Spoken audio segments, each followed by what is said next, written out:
It's no surprise that I am a Hanna-Barbera fan. I have been a child of Boomerang for many a year. In the late 90s to early 2000s, I would be watching Cartoon Network, of course. I watched the classic cartoons, Johnny Bravo, Dexter's Lab, Powerpuff Girls, and Courage the Cowardly Dog, and all the rest of the family. It was a great time to be a kid. It was a great time to enjoy classic cartoons. But they would also sometimes show even older cartoons. The Looney Tunes would often get a long 2-hour block in the middle of the day when most everybody was at school. So when I would be sick during days and take the day off and stay home because I either had a bad stomach bug or something, and when I was a kid, I'd watch classic cartoons because that was the time period in which Cartoon Network would show its older shows. It's during the days when nobody was home to watch them.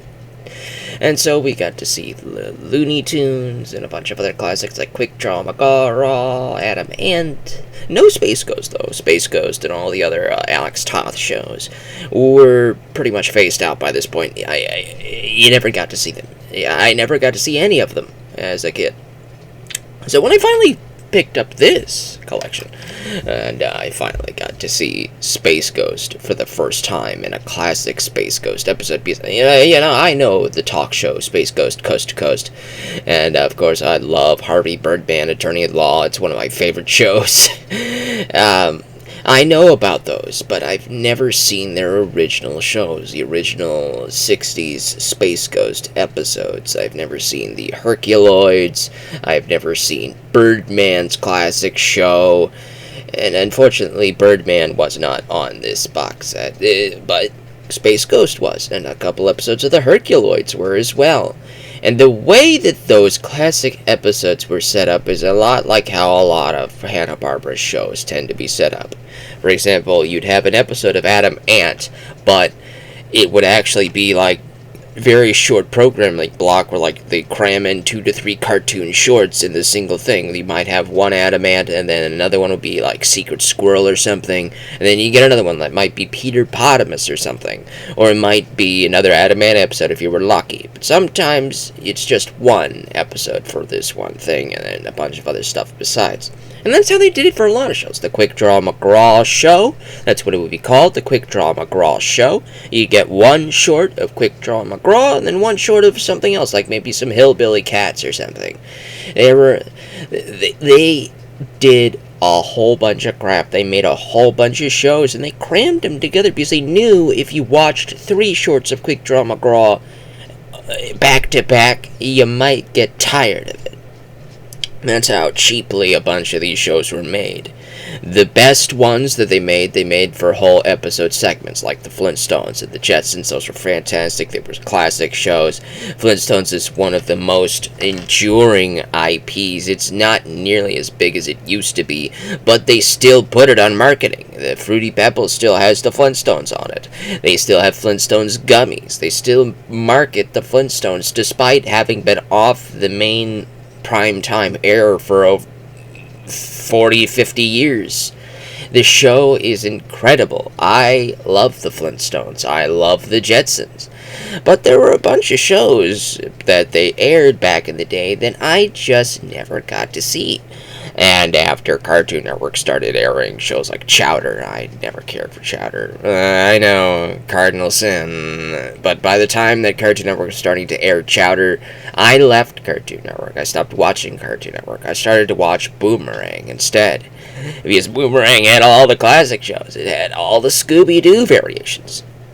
Scooby-Doo, and the new Scooby-Doo movies, the Scooby-Doo and Scrappy-Doo show, 13 Ghosts of Scooby-Doo, Pup Named Scooby-Doo, so the classic Where Are You Scooby-Doo, and basically just the Scooby-Doo show. There's so many versions of Scooby-Doo that I never got to see on the mainline Cartoon Network. They showed the Where Are You a bunch, because the first 2 seasons of Where Are You are enduringly popular. They're endlessly popular. I can watch and rewatch those episodes infinitely. So they were mega popular, so they continued to air those on Cartoon Network. But A lot of these other shows, especially the Red Shirt Shaggy era shows and the 3 movies with the Red Shirt Shaggy, with the Boo Brothers, the Ghoul School, and the Werewolf Car, yeah, they didn't really show those except for maybe during Halloween specials on Cartoon Network. So if I wanted to watch those, I had to go to Boomerang for that. And that's where they would often show a bunch of this stuff. And they would basically cycle their syndication of various shows that they would often show. Sometimes they would show the Duck Dodgers in the 24th and a half century. Very classic, very fantastic show. But it was only on Boomerang. They never aired that on Cartoon Network, to my knowledge. And of course they had the Snorks on there. They had the Smurfs on there. Fantastic shows there. And that was where I got to watch Quick Draw McGraw. I never really got to see too much of Adamant, and, so I'm glad I finally got to see some of Adamant here. Porky Pig Show. Now that is a historical piece of animation there. Sometime during the 60s, they realized they had a big backlog of Looney Tunes episodes that they would put on at the start of Warner's movies in the theaters. They had a big backlog of all of these cartoons. And somebody got the brilliant idea to say, hey, you know what? Why don't we just put these on cable? You know, we just make a show, an animated intro, and just show a handful of these in a half-hour block, and call it a day. And so they decided to do that. And Porky Pig Show is one of those ideas to do that with. So they put on the Porky Pig Show, they animated a cheap little intro, and then they would put on 2 to 3 little Looney Tunes shorts that aired previously on various movies at the start of in theaters. So previously, prior to shows like the Porky Pig Show, the Looney Tunes were primarily seen in the theaters as shorts before the movie would begin. And that was it. If you missed it, now they might re-air it sometimes. They would probably air it again. They put it on in another movie or something, or they would put it on in a repeated showing. So that would be your way to re-watch these. But until this time, with shows like the Porky Pig Show, you wouldn't be able to get the older Looney Tunes. So this was pretty cool that they did that, and I liked that. And I had 1 or 2 of the episodes that they showed on the Porky Pig Show, and this one, though there's only 1 episode of it. There's not a lot of episodes. It's basically like a single day of Boomerang's programming block. This entire box set is basically like a time capsule of a single day's programming block of 60s cartoons, and it was fantastic. The first disc is mostly more comedy-based. The second disc has some comedy, but it's more about Saturday morning cartoons with action shows like the Herculoids, Space Ghost, and even Quick Draw McGraw had some action-y stuff in there. Adamant has some action-y, but it's also comedy. This one's primarily comedy. Let's see what else was on here that I can remember. The Hillbilly Bears. Oh boy, that's a standout right there. The Hillbilly Bears never really had too many cartoons made off of it. There were 2 shorts of the Hillbilly Bears on this set, and I loved both of them. The Hillbilly Bears are, well, they're a caricature, joke, a satire, a parody of southern hillbilly family. We have Pa Bear, who talks and mumbles like, and nobody knows what he's saying. Nobody would know what he's saying, so his son would often translate for him. And his son adores his pa and goes like, "You're gonna capture him in a box? Gee, my dad's smart." And it was very funny. Pa is hilarious, and the jokes are pretty repeatable. There are a lot of jokes that would appear on Looney Tunes shorts, kind of like with the Wile E. Coyote shorts. For example, in one episode, Paul is trying to capture a woodpecker, and he puts up all sorts of traps and things like that, kind of contraptions that the Wile E. Coyote would make to try to capture the Roadrunner, or the kind of traps that Sylvester would put up to try to capture Tweety. These simple ideas are the type of thing that Hanna-Barbera's bread and butter were made out of. They would continue to use and reuse these ideas of just, here's this dude trying to capture this other dude, and he's going to fail spectacularly, and it's hilarious. And they've done it for dozens of shows, and it worked for them. They weren't mega successful, but they worked. They were funny.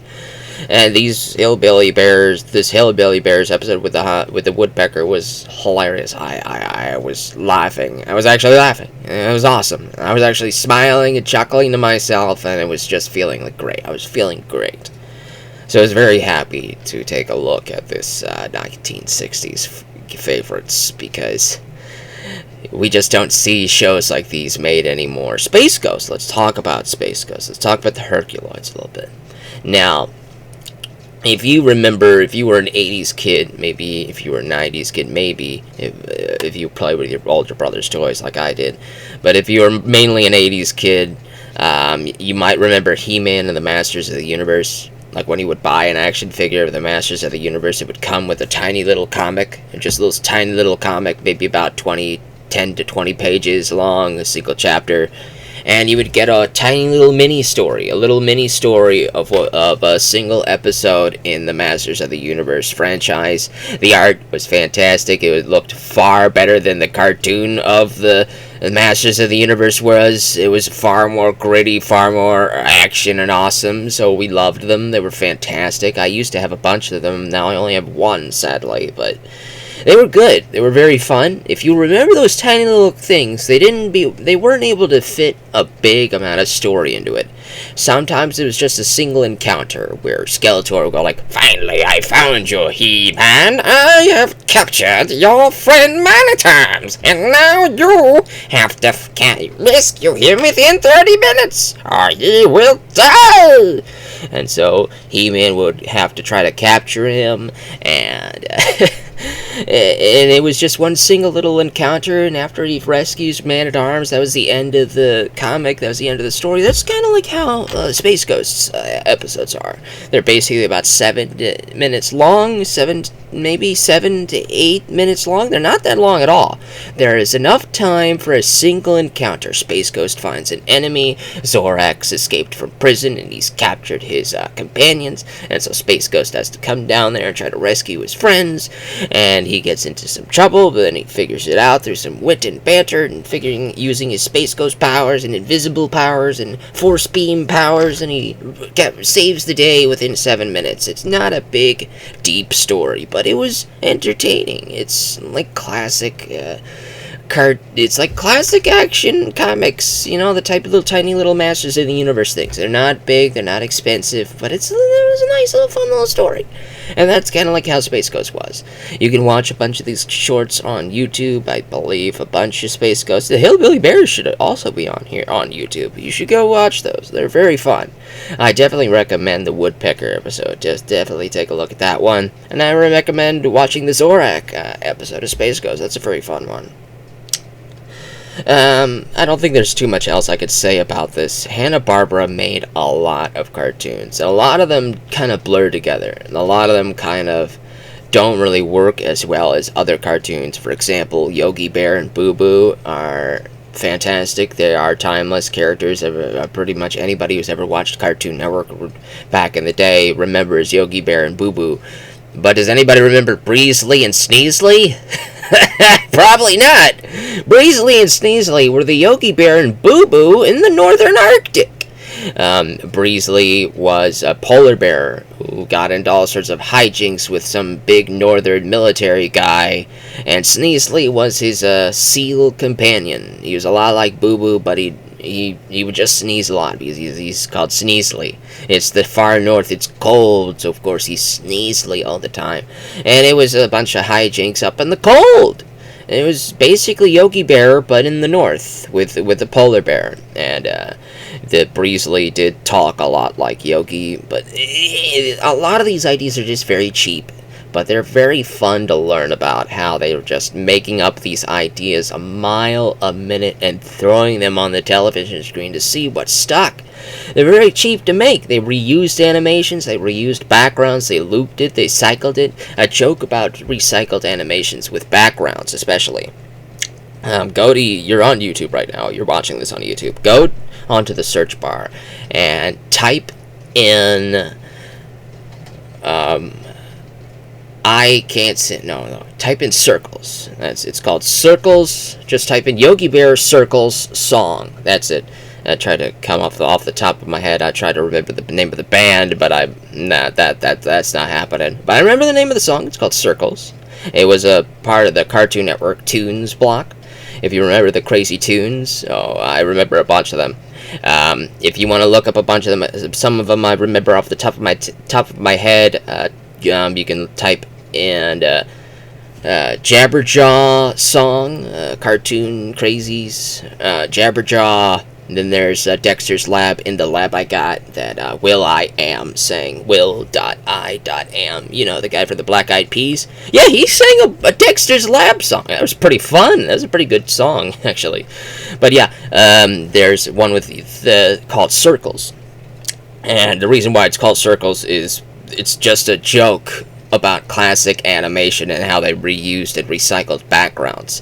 They would often show like a minute, 30 seconds to a minute long little sequence where two characters are talking to each other, like Yogi Bear and Boo Boo, or Fred and Barney. Fred and Barney were talking in the Flintstones, and you would have the background, they're walking and they're cycling through the background, and then if you're paying attention to the background, you'll notice the exact same furniture keeps popping up every 10 to 15 seconds. It's because they're recycling the background. And so that's the joke about the Circles song. It's a pretty fun song, either way. I'm going a little bit off topic here, but that's all I have to say on this. This is a very fun little time capsule of cartoons. If you're a fan of Hanna-Barbera, you owe it to yourself to get one of these and take a look at them, because they are timeless. They're fantastic. Some of them are a little not as good, like Breezy and Cece. I'm sorry, I'm not the biggest fan. I loved Yogi Bear and Boo Boo, but Breezy and Cece just didn't really do it for me. It's okay, but it's okay if you're 6 years old and you're watching it at Boomerang, but you're not really paying attention to it because you're playing on your Game Boy or something while you're watching Boomerang. It's fine like that, but if you're actively watching it, it's probably going to be a bit of a bore. But everything else are fantastic. This one especially, Space Ghost, definitely give that a look.